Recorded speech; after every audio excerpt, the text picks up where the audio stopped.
as the United Nations probe into alleged atrocities in Ethiopia found all sides committed grave abuses that may amount to crimes against humanity and war crimes in the year-long war in the Tigray region. The report, a collaboration by the UN Human Rights Office with the government-created Ethiopian Human Rights Commission, was released on Wednesday as the country enters a new state of emergency with rival Tigray forces threatening to advance on the capital, Addis Ababa. More than 1,300 rapes were reported to authorities, with more likely to have been unreported. The UN High Commissioner for Human Rights, Michelle Bachelet, said the Tigray conflict has been marked by extreme brutality. The majority of the violations documented between November 2020 and June appear to have been committed by Ethiopian and Eritrean forces. The UN has since seen an increase in a number of reports of abuses by Tigrayan forces as well as Ethiopian and Eritrean forces. Ethiopian Prime Minister Abiy Ahmed said the reports dispelled false accusations against the government, including the deliberate denial of humanitarian assistance to the civilian population in Tigray. And global affairs analyst Sam Phatey joins me on the word now from Washington, D.C. via Skype to discuss this. Sam, this is a new, just the latest development on the situation in Tigray. There were accusations of this kind of abuses in this war, but now it has been released by the United Nations that, yes, it is a reality that women are being raped and refugees are being tortured. Forces on both sides, or personnel on both forces, are also being tortured when captured. Talk to us about what you make about this. Well, I think for the most part, especially when we talk about over 1,000 reported cases of rape, there have been more rape cases than what has actually been reported. We're talking about a nation in the midst of internal conflict, and not so many people who have been raped would have time to even report this, or would even have the mind to report this, because they need to help themselves survive and their families. And then most of them are left traumatized. We have seen how rape is continuously being used as a weapon, and it's such a weapon of violence with long-term consequences during civil strife anywhere now in the world, and it's very concerning. However, it is not also surprising that the level of human rights abuses that have been ongoing during this war. Of course, we have the Geneva Convention. There are other protocols that nations have signed and ratified, and that all the belligerents in this conflict in Ethiopia are aware of. But when conflict is ongoing, all of those are ignored and neglected, regardless of what the future consequences might be. At this point in time, these forces are considering how they can advance and win, rather than the human rights violations that they are committing. But this human rights violation should come as no surprise at all. But are there ways to hold both sides accountable, whether the Eritrean forces, the Tigrayan forces, and the Ethiopian forces? Are there mechanisms to hold them accountable?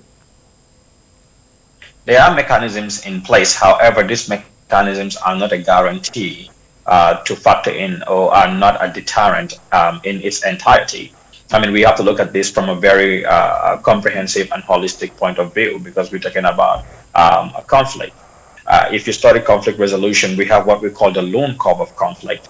And the Ethiopian situation is escalating to its climax, because the violence and the war itself is no longer contained in the Tigray area. They have moved on to go into Amhara and try to move on towards the capital. So we might likely see, if intervention is not provided, what might turn out to be a fully blown civil war. And one thing that would signal that is if we see a lot of the nations pulling out their diplomats out of Addis Ababa, then we must be really concerned. Perhaps we have not reached that stage yet, but we should not be surprised in a few months also if that happens. But the mechanisms that can be used to deter human rights violations might absolutely be, I will give an example like sanctions. Targeted sanctions against individuals that are leading these forces would be a very good way to address this. Targeted sanctions against the state would also be a very good move, and targeted sanctions against the national interest of Ethiopia may make both sides to think of what they are doing next. And the U.S. seems to have taken one of those actions that you just mentioned. For example, it has now denied Ethiopian shipments into the country duty-free access, which is supposed to be on the African Growth and Opportunity Act. That's the AGOA Act, where a lot of African countries, or all African countries, ship goods to the U.S. through. And that accounted for about half of the Ethiopian shipments to the U.S. last year. It is a lot for Ethiopia, which means its economy is going to take a blow, which is already shaky because of this war. But do you think that would force the Ethiopian government to say, look, we need to step back a bit, and especially because they have now been accused of deliberately denying humanitarian access to people who need them the most? Well, it is part of tactics of war to deny access to humanitarian aid, if you have the powers to do so, to deny humanitarian aid to the other side.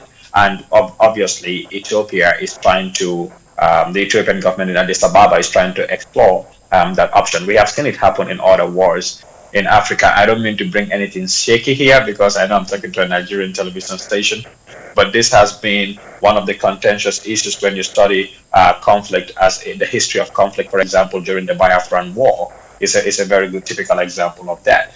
So, but it is not enough, just like it was not enough in the case of Nigeria. It is not enough in the case of Ethiopia to say that, okay, because now we are no longer going to be taking advantage of their AGOA duty-free expectations. Is that enough to stop them? It's absolutely not. It's not enough. And it's war. They're going to keep doing what they have to do, but that sanction by itself is not enough. So I think maybe targeted sanctions against individuals may be even more effective than that. And what about, do you see any opportunity for political settlement here? This war seems to be going on, and there is a call now in Addis Ababa for people to take up arms against the Tigrayan forces. If that happens, it is going to be catastrophic for Ethiopia. The economy cannot handle it. The current situation is already dire and sensitive enough. I don't think that Ethiopia can go through that. If everyone was to come out of their homes and take up arms against the Tigrayan forces, that becomes a full-blown war, like you mentioned earlier. So are there chances for political settlements, and who can broker that political settlement? Well, I think if targeted sanctions are forced implemented, and I'm going to insist on these targeted sanctions, if they are forced implemented, it will force the people leading these groups to come to the table and talk. And I think such a talk, African Union should take a very big lead. They cannot keep allowing this. If they are stationed in Ethiopia, that's where the head office is. They should be taking the lead. They seem to be very silent in this, and the UN sort of is taking the lead in this, but the African Union should provide an African solution to this. I mean, targeted sanctions and force everybody to come to the table, and such a talk be led by the African Union, supported by the EU, the US, and the UN would be very, very essential. But they have to put targeted sanctions to force the leaders of this group to come down and have a conversation. We have seen that sort of worked momentarily here and there in places like Sudan, and it's effective. And I think it would work very well in Ethiopia as well. It is also a humanitarian crisis there in Ethiopia. Those who need it the most are not getting that crisis. There was a report earlier by the UN that it was flying a plane. It got, according to the UN, they had gotten approval from the Ethiopian authorities that they were going to fly a plane to the regions that needed the most for the humanitarian aid. And then, there was some sort of, they were thinking that there was going to be a ceasefire, I think, at that moment, but it didn't happen. And they were forced to return to another area. What do you think can be done to allow for humanitarian aid to people who need them the most? Because again, this is also now a humanitarian crisis. Well, the problem with the United Nations and bodies like the African Union is that they do not have as an army or a military of their own. Other nations have to contribute and then send forces through. And usually they will do peacekeeping, but they do not like to use force. I think a peacekeeping force should be established. A buffer zone should be established that is controlled by the African Union and or the United Nations. And the United Nations Security Council and the African Union Security Council should pass strong resolutions to that effect. And I think that would help. Then we can have nations contribute forces to take control of that particular buffer zone, and including a no-fly zone where people that are in need of help and refugees can go to. And at that particular place, they can actually get humanitarian aid and humanitarian assistance that are dearly needed right now. It is a devastating and troubling situation in Ethiopia. We hope that these can be resolved anytime. There's a resolution to this anytime soon. Global Affairs analyst Phatey, always great to have you talk to us. My pleasure.